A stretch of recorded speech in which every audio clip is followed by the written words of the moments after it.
Our election 2016 coverage continues on this special edition of Newsmakers. I'm Fred Martino. Thanks for joining us. Today we focus on New Mexico House District 33. A program note, the Republican in the race, Neil Hooks, said that he was out of town before the election. Today we are pleased to welcome Democratic Representative Bill McCamley. Bill, always good to have you here. Thanks for having me, Fred. I really appreciate the opportunity.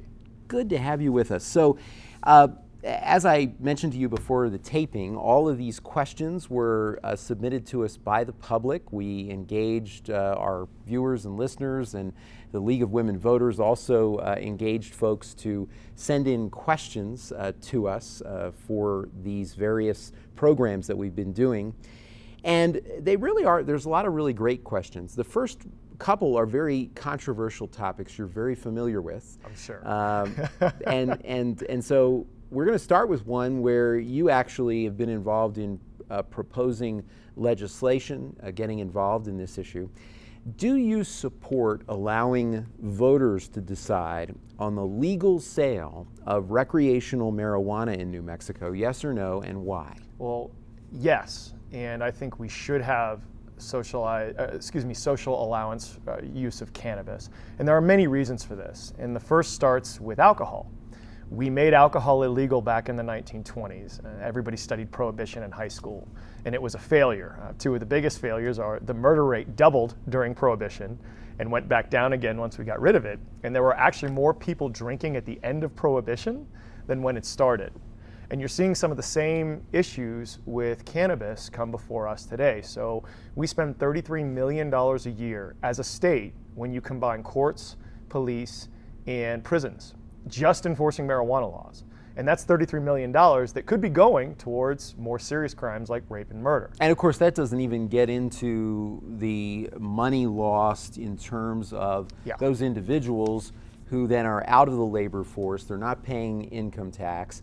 When they get out of jail, are they able then to get a job?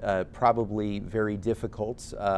May lead to more crime, more difficulty.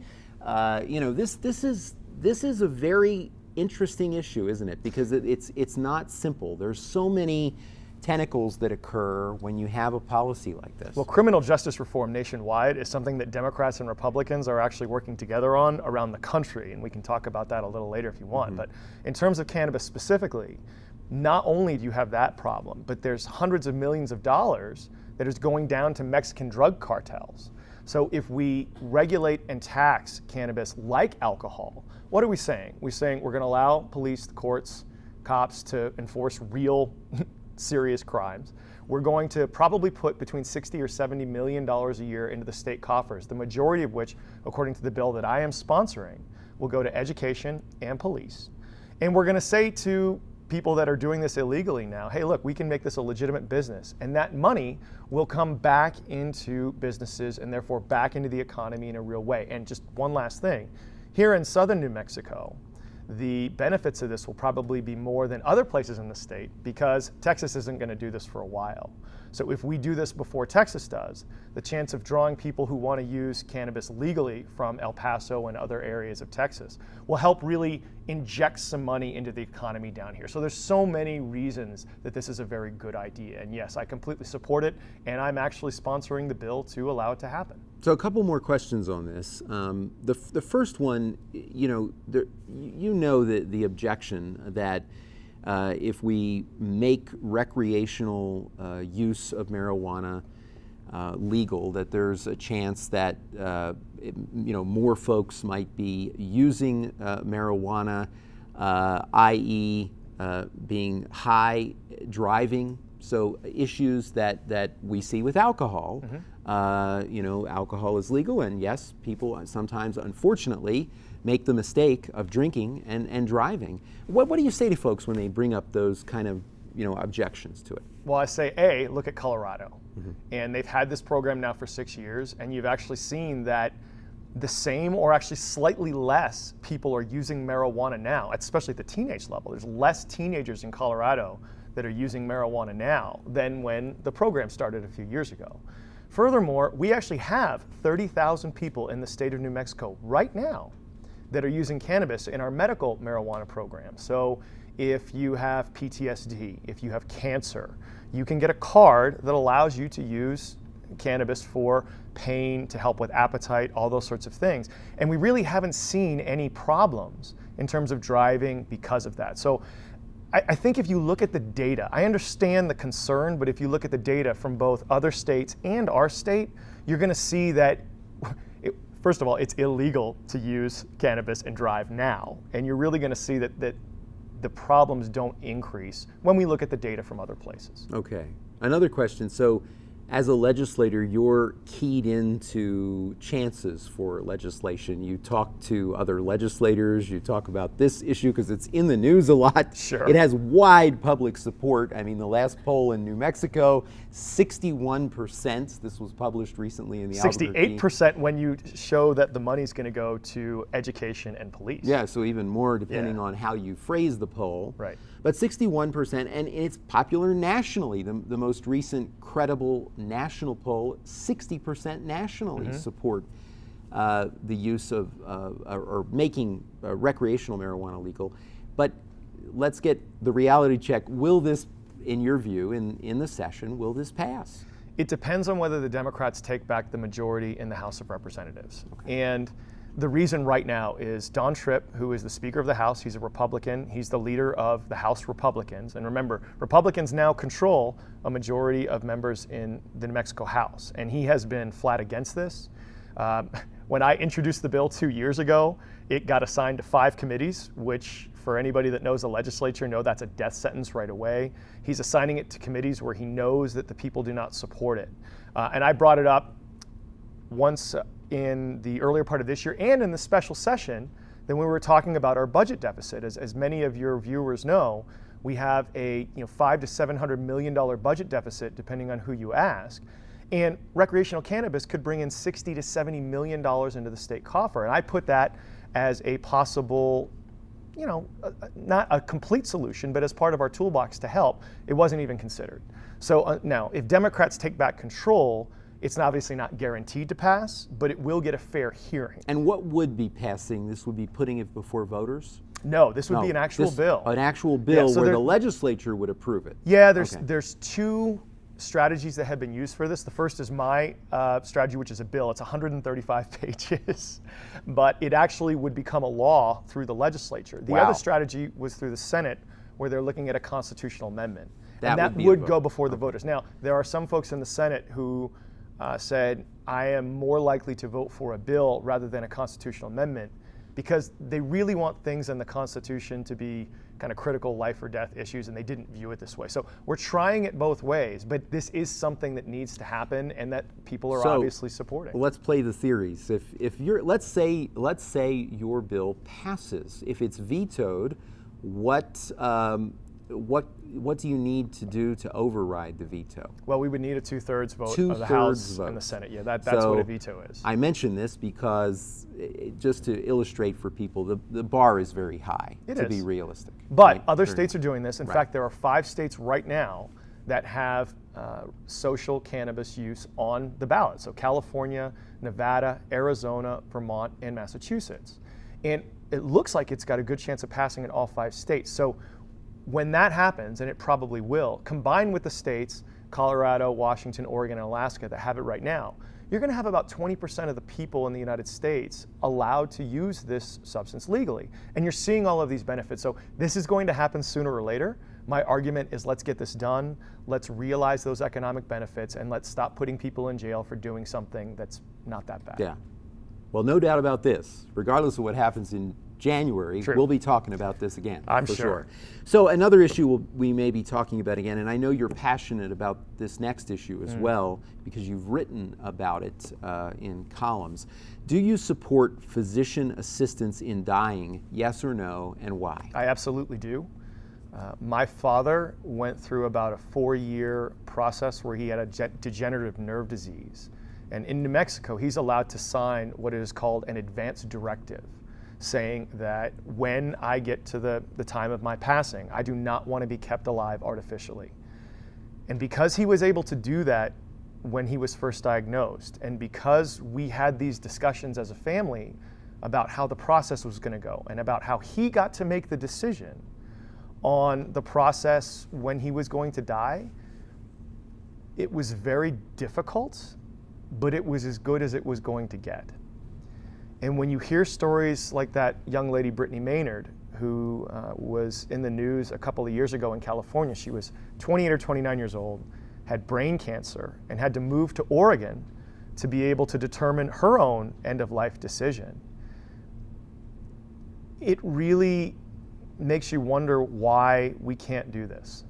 For me, if you are diagnosed with a terminal illness and you are a mentally capable person, it is not the government or any church's call about how you approach that end-of-life decision. It's about grace, it's about dignity, it's about doing what's best for you and your family. And I'll say one more thing on this. A lot of people call this suicide. It's not suicide. The people that would be allowed into this program are already going to die. They would already be eligible for hospice, which means you have to have multiple doctors saying you have 6 months to live. It's about determining how you're going to die. And I don't think it should be any government's role to determine that for an individual person. Okay. We move now back to the economy. Which is the most important thing. Yeah. Well, we had two questions on this. The first one's very specific, the second one much more general. So the specific one we'll start with first. Sure. How would you provide incentives for businesses to relocate to our state, if any? Right, so there's generally been two ways to look at this in different states about how we get businesses to locate places. A lot of states try to cut specific taxes and sometimes just give money away to different industries to get them located in the state. And that has very mixed results. Other states have said what we're going to do is create broad systems that allow for businesses to both be created in the state and move there. So a consistent tax base. And here's the two things that companies, in my experience, want the most. They want infrastructure. So you're not going to locate somewhere if you're an internet company without broadband. You're not going to have a transportation company go anywhere without roads. Obviously, everyone's going to need sewer and water. So you've got to have the infrastructure to make your company work. The second thing is an educated workforce. And as we're seeing more and more nationwide, the jobs that are being created that have high wages are the ones where you probably need at least an associate's degree or a certificate or above to really make that work. So for me, in New Mexico, the things we have to focus on are, there's two or three things. Number one, we need to broaden and flatten our gross receipts tax. We have over 380 credits, deductions, and exemptions in our gross receipts tax. And what that does is it creates a labyrinth of a tax system that businesses have to wade through, making it difficult. And for those of you people that do not get one of these carve-outs, it's a really, really high tax level. So if we broaden and flatten, make it simpler, make it fairer, that's going to, I believe, help businesses both be created and move here. The second thing is we've got to really, really work on creating infrastructure and an educated workforce around the things we do well. Here in Doña Ana County, there's three areas that I really like to focus on. The first is the border. If anyone's been down to Santa Teresa, you know that the jobs that have been created down there are great and the potential is greater. You look at the aerospace industry, and we're finally starting to see the spaceport and Virgin Galactic see some success, and we hope that they come here in the next year and really broaden out their base. How do we build on that moving forward? And the third thing is the university. How do we use the research and the resources at New Mexico State to broaden our economic development options? And that gets me to this point. Our biggest export in New Mexico is our talent. We educate younger folks, they get their high school degree, their certificate, their bachelor's, whatever, and they go to Dallas and Denver and Phoenix to find work. If we don't do something to give these people at least an option to stay here and make a decent salary, what are we going to do? We're going to continue to spend our money on education. People are going to go out of state, they're going to go work other places. We're going to have less money to spend on education. They're going to keep going, and this downward spiral is going to continue. We have got to approach growing our economy in this state with urgency and with out-of-the-box thinking. If we continue this land of mañana mentality, we're going to continue to see high rates of poverty, low rates of education, and all of the other things that we always talk about here in New Mexico. Okay. Well, you obviously went beyond incentives. Is there anything else you'd like to talk about? Because the next question was simply, what should the state legislature do to improve the economy in New Mexico? We've got to invest. And here's the problem. We tried the trickle-down economics approach 10, 12 years ago, where we cut income taxes for wealthy people. We cut capital gains, which is a tax on investments. And what that means is if you make all your money from the stock market here in New Mexico, you only pay 2.5% in taxes. If you work for a living, you pay 5% in taxes. And not only is that a terrible message to send that some person who lives off a trust fund pays 2.5% and this janitor or teacher or person working on the roads or whatever is paying 5%. But what it does is it leaves the state without the money we need to invest in things like education and infrastructure, which do create jobs. And the bill is due now, right? I mean, we have the budget is really in trouble. I was reading something the other day that, even in the special session, it was one-time money to clean things up, and there's still according to Legislative Finance Committee saying $100 million. So it's not, the pain is not over by any means. And we've got to change the way we do things. And so when you look at things like getting rid of the capital gains tax break, that would bring in $50 million a year. When you look at legalizing recreational cannabis, that would bring in $60 to $70 million a year. When you look at tapping the permanent fund to help with early childhood education, I believe in that. That's a very, very strong thing that we can do to help. All sorts of studies and data show that investment in early childhood education shows rewards in terms of the economy, less crime, all the way down the road when you look 15 and 20 years later. And I think sometimes with the state, we are very guilty of making short-term Band-Aid decisions instead of investing long-term. So how do we look at the things that we've done in the past, see what we've done wrong, see what we've done right, get rid of the things that we do wrong, really build on what we've done right, and make those decisions. If we don't do that, like I said, we're going to continue to go on this downward spiral that's going to lead us into more problems. All right. Well, universal preschool education was a question, so you answered that one already. The next one is a really difficult question, and it's an environmental one as well as an economic one. How would you allocate increasingly scarce water resources? So I actually just got here before the taping from Roswell, where I sit on one of the interim committees where we talk about these things all the time. And there are a few things that we need to look at. First, we need to look at using the water we have in the most efficient way possible. So does that mean new types of rate structures at cities and counties? Does that mean allowing for farmers to have more efficient ways of transferring their water to cities and counties or between themselves? Does that mean incentivizing things like drip irrigation where it can work? Now, we here in the Rio Grande Valley, that's not a silver bullet, because when you flood irrigate, the water goes all the way back into the aquifer and you use it again. Drip irrigation goes out of the system. But in some places, that's going to work very well. How do we look at water desalination? So if you go over to Alamogordo, they sit on a massive underwater basin that has a lot of water, or excuse me, massive underground basin that has a lot of water. The water's very brackish. And there are systems available that can purify that water and allow it to be used. El Paso's got a very large desal system. Can we try to do that better? Over on the east side of the state, so you look at Hobbs, not Portales, but Roswell, Hobbs, Carlsbad, Artesia, they're looking at reusing water that they use in the oil and gas process. How do we do that more efficiently? How do we work together to do these sorts of things?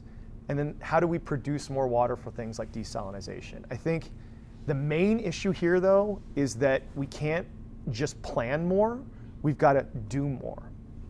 And that involves making very hard decisions. Mark Twain once said out west, whiskey is for drinking, water's for fighting over. And that tends to be a real accurate statement. So how do we plan to say, okay, we're gonna have to make these hard decisions, but it's gonna be a lot easier now than if we end up in a situation like California was in 4 or 5 years ago, where they had to just make these terrible, strict decisions. Let's not do that. Let's plan now, let's do things now so we move forward, and when a disaster does happen, we're ready for it. Mm-hmm. Okay. Next question, should the state promote renewable energy? If so, how? Absolutely. Look, New Mexico is one of the best places in the country to have solar. I have a solar system on my house. We have a lot of wind on the east side of the state. We have a lot of geothermal resources, and you're starting to see technology with geothermal power get better. The biggest problem that I see with this is not even the production. The technology for production is actually getting there. Like, wind is actually right now starting to become as cheap as most other types of power production we have in the United States. Solar technology has done really well. The incentives that have been placed by the state and the federal government for solar have worked. The technology has really gotten to where it's cheap enough that most people can put solar on their house, on their business, and have a pretty good rate of return on that. The question is twofold.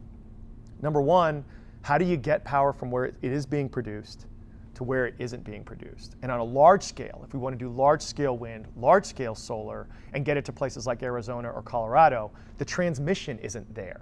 That capacity, those big power lines, building them is very hard. It's very expensive, and a lot of people don't want them for a lot of reasons. How do we work on ways of getting those built? The second thing is, how do we store energy? So most of the time the sun is out here in New Mexico, but if I have solar on my house, I'm not going to get power at night unless I've got a battery or I'm hooked up to the grid. And battery technology isn't quite where it is yet. Same thing with wind. When the wind isn't blowing, well, we don't get that. And power companies have to make up for that by basically having a natural gas plant with an accelerator. So you want to see the state, it sounds like, enact policies that are going to further encourage all of these things. Well, look, as you climate know, change is real. Right. We have to admit that to ourselves, and we have to look at the consequences of that action. If we are not willing to take steps to create greener energy sources, not only are we losing out economically because we have all of these resources here that we can take advantage of, but we're going to continue to see more and more negative consequences of climate change. And yes, for me, that is a very important thing we have to look at. All right. How would you improve access to health care, especially mental health care in the state? That is a really hard but good question. And you know, back 100 years ago, we never really had to answer that question. You just put people in an asylum and you're done with people. And we don't do that anymore because we recognize this is an issue. First of all, I don't like saying mental health care because it almost makes it sound like there's a difference between physical health care and mental health care. We need to talk about health care holistically, and that includes people who've got issues. It's going to take investment, though, and it's going to take real work by the state to say, okay, we want to make this a priority. We need to do things like have triage centers up so that if I'm arrested by police and I've got mental health issues, I'm not immediately put in jail. That's one of the biggest problems right now, where our front line for mental health ends up being jails. And that can't be right. Yeah. So you mentioned, this notion that we've got to invest. I have a question about that. A few years ago, I was at a New Mexico State University conference on this, and one of the speakers said, indeed, this has to be treated not just as an important public policy issue from the health standpoint, right, but for economic development. And certainly in New Mexico, one could make the argument. We have a growing number of retirees who choose New Mexico to retire, which increases the pressure on healthcare. We do have, we're underserved in many places. And folks might say, well, heavens, we spend $50 million a year on movie and TV subsidies. We spend money on the spaceport, et cetera, et cetera, et cetera. Why not have incentives for increasing the capacity of healthcare? Well, we just did that here in Las Cruces with the new Burrell School, which is a success in so many different ways. You're looking at about $8 million a year that's injected into the economy. Those young men and women over there in that school, it's one of the most diverse classes I've ever seen. The students that are going to come out of there, that's osteopathic medicine. And osteopathic doctors are much more likely to go into general practice than MDs from other schools. And so we're getting a lot of wins out of having that. And I think we just need to mention that is a really good thing that we've got where we can help with some of these issues. What else can be done? Well, we've got to fund Medicare and Medicaid. One of the problems with the budget is that I think it's over 40% of New Mexicans now are actually on Medicaid, which is good in that they're actually now going to have health insurance and be able to not go to emergency rooms. That was one of the biggest problems. I used to be on a county commission, and we really had to do a lot of work with hospitals that would have emergency rooms, and people would go to emergency rooms for their primary care, for their primary health care. And that's really expensive. So how do we try to get people onto an insurance program and going to a general practice doc? That really not only lowers healthcare costs, but provides better healthcare outcomes. But to do that, we've got to provide the Medicaid dollars to make sure that that works. And we've got to make sure that there's enough general practice doctors and nurses around for these people to get healthcare. We've got to really focus on those two things. And if we do that, we're going to start seeing improvement. All right. I think I have time for one more question. Are you in favor of a professional legislature with legislators being paid a salary, yes or no, and why? So let me just say, I am in favor of a salary for legislators. I know that gets controversial. Here's the problems when you have a legislator that is unpaid. First of all, the only people that can run are what we call the 3 R's: the rich, the retired, and the quote-unquote resourceful. You're resourceful, right? You're not retired. Don't and I know, make a lot of money. No. Okay. And that really limits the amount of people that are able to participate in the legislative process. You see a lot of retirees, you see some lawyers, but you see mostly people that have the means to do this, and that's not good for democracy. I will say this though, in any strategy that we work at to try and have some kind of payment for legislators, an ethics bill has to come with it. There has to be limits that we put on ourselves, such as having an ethics commission, maybe campaign finance reform, definitely a much stricter gift ban for lobbyists to be able to influence folks at the legislature. Those two things have to come hand in hand, because while paying legislators is good for a number of reasons, I don't think there's a lot of trust right now that people have in government for a whole host of reasons.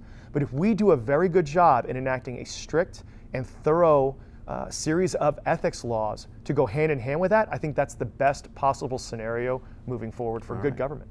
Bill McCamley, representative in New Mexico House District 33. Bill, thanks for being here. Really appreciate the time. Thanks a lot. Hope everybody votes. All right, thanks. That's our time for now. Join us this week on KRWG Radio. Every weekday, it's Morning Edition from 5 to 9, Fresh Air at 11, followed by Here and Now, noon to 2, and All Things Considered, 4 to 7. KRWG News is always online at krwg.org. We'd love to hear from you. Email us with your story ideas and video submissions. The address is feedback@nmsu.edu. Have a great week. We'll see you next time on Newsmakers.